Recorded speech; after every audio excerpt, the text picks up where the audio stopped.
आपके घर में भी ईश्वर ने लड़की दिया है। मुझे लगता है शर्म करनी चाहिए आप लोगों को।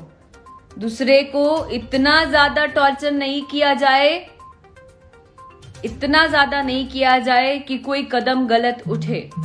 ये जो आप कर रहे हैं ये एक आदमी नहीं कर सकता है, बुज़दिल लोग कर सकते हैं। और आप लोगों का भी हक नहीं बनता है इस तरीके से किसी को रोकने का, क्योंकि मुझे पता है कि यहाँ पे जितना चुप रहोगे ना उतना लोग दबाएंगे और आपको गलत साबित कर देंगे सबके नजर में। क्या कुछ बयान हुआ? जो हुआ हो गया, मुझे कोर्ट पे भरोसा है। अच्छा, आपको लगता है कि कब तक आपको इंसाफ मिल पाएगा? जब मिलेगा कोर्ट दिला देगा इंसान।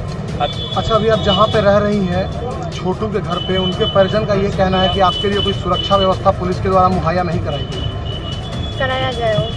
हाँ, नहीं कराई गई है, सही बात है। आप क्या मांग करते हैं? कराया जाए।